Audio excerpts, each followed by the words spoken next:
नमस्कार दोस्तों, जय जोहार। मैं कौशल तिवारी और बिहनिया संझा में आपका स्वागत है। छत्तीसगढ़ में गजब का सुशासन चल रहा है। डबल इंजन की सरकार आने के बाद हम गढ़बो छत्तीसगढ़ के नारे के साथ सत्ता में आई सरकार के रवैये ने छत्तीसगढ़ की व्यवस्था को छिन्न भिन्न कर दिया है, कहा जाए तो गलत नहीं होगा।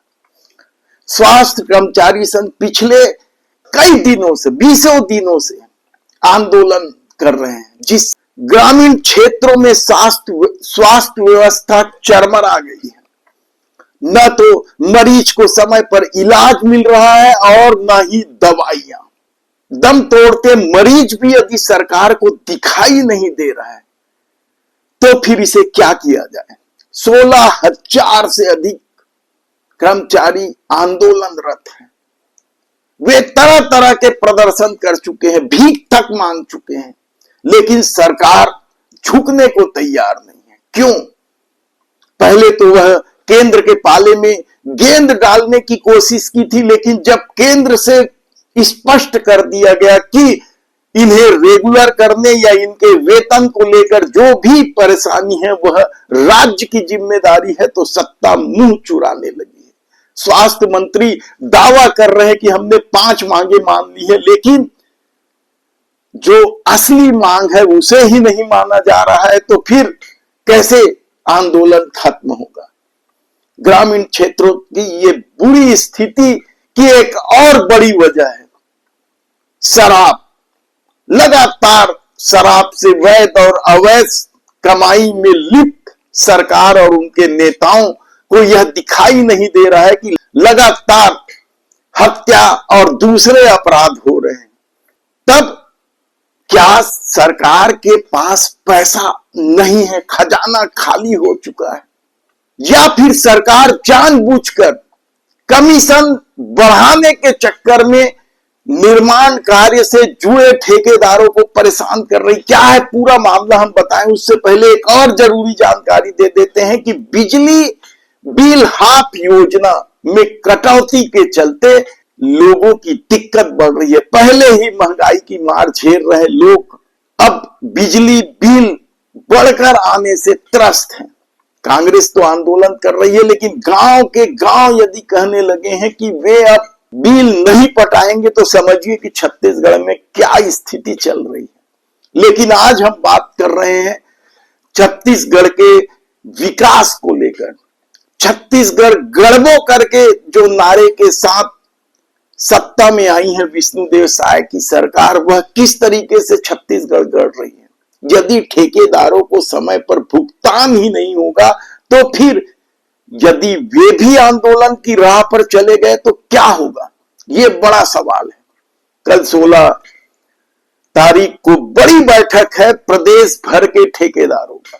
दूसरी तरफ अधिकारियों की मनमानी इन ठेकेदारों को लेकर, खासकर ऐसा नहीं है कि सिर्फ ये मामला पीडब्ल्यूडी विभाग का है। जल जीवन मिशन से लेकर सारे विभागों में ठेकेदारों के साथ जो खेल खेला जा रहा है, क्या वह कमीशन खोरी का चक्कर है, सत्ता अवैध तरीका से पैसा कमाना चाहती है? ये बड़े सवाल उठकर सामने आए हैं। हमारी बात हुई है इस मामले में ठेकेदार संघ के अध्यक्ष वीरेश शुक्ला से। उनका क्या कहना है पहले सुन लीजिए। संपूर्ण छत्तीसगढ़ में लोक निर्माण विभाग, जल संसाधन विभाग, प्रधानमंत्री ग्राम सड़क योजना, जल जीवन मिशन और अन्य विभागों में ठेकेदार पिछले 8 महीनों से लोगों को भुगतान नहीं हो रहा है और अधिकारी जो हैं पूरे प्रदेश की अफसरशाही कर रहे हैं, ठेकेदारों को घुमा रहे हैं, जिससे सरकार बदनाम हो रही है और विकास के काम अवरुद्ध हो रहे हैं। इसलिए हमने 16 तारीख की बैठक, प्रदेश स्तरीय बैठक बुलाई है होटल क्लार्किन में, और प्रदेश भर के ठेकेदार इकट्ठा हो रहे हैं। कम से कम 500 ठेकेदारों की उपस्थिति होगी। चर्चा के बाद हम लोक निर्माण विभाग के मंत्री, पीएमजीएसवाई के मंत्री, डब्ल्यूआरडी के मंत्री, सभी विभागों के मंत्रियों से मिलेंगे और चर्चा करेंगे। और पूरा दादागिरी में उतर गए हैं, किसी की कोई सुन नहीं रहे हैं। पैसा होते हुए भी ठेकेदारों को भुगतान नहीं हो रहा है। 8-8 महीने से लोग घूम रहे हैं। और दूसरी बात यह है कि ठेकेदारों के ऊपर विभिन्न प्रकार की कार्यवाही कर रहे हैं जिससे काम अवरुद्ध हो। इतना मतलब त्रस्त कर डाले हैं ठेकेदारों को। आज बस्तर संभाग में पिछले 8 महीने से ठेकेदारों को कोई भुगतान नहीं हो रहा, न बिल आ रहा है न भुगतान हो रहा है। रात के अंधेरे में टार्च लेके साइट चेक किया जाता है, जबकि दिन में ई रहता है, एसडीओ रहता है, सभी इंजीनियर रहते हैं, उनको ले जाओ। और ठेकेदार को भी बुलाया जा सकता है, ठेकेदार भी जाए साथ में, फिर चेक करिए ना आप। जहां गड़बड़ी होगी ठेकेदार सुधार करेगा, लेकिन नहीं, रात के अंधेरे में टार्च लेके साइडों में जाया जाता है, चेक किया जाता है और ठेकेदार को नाहक परेशान किया जा रहा है, उनको नोटिस दी जा रही है, उनके अनुबंध को समाप्त किया जा रहा है। तमाम पूरा ठेकेदार जगत में हाहाकार मचा है, पूरा ठेकेदार परेशान हो चुका है। इस वजह से हमने 16 तारीख को प्रदेश भर की छत्तीसगढ़ कॉन्ट्रैक्टर एसोसिएशन के आह्वान पर बैठक बुलाई है और बैठक के बाद हम लोग वहाँ पर चर्चा करेंगे कि आगे क्या करना है। क्या लगता है इसकी वजह क्या है, क्यों ऐसे सरकार कर रही है? इसकी वजह ये है कि मुझे ऐसा लगता है, मुझे ऐसा प्रतीत हो रहा है कि सरकार के पास फंड की कमी है, इसलिए इस तरह से ठेकेदारों को लटकाया जा रहा है। भुगतान को 3 महीने बाद नहीं, 4 महीने बाद नहीं, 6 महीने बाद, पैसे के अभाव में ठेकेदारों को परेशान किया जा रहा है। कि कमीशन वगैरह बढ़ाने की जो चर्चा चल रही है, अफवाह कह लो जो कह लो, क्या कमीशन बढ़ाने का खेल तो नहीं है? ऊपर हायर लेवल में अगर कमीशन की बात हुई होगी तो ठेकेदार हमें बताएंगे 16 तारीख को, अगर कोई ऐसे परेशानियां हैं।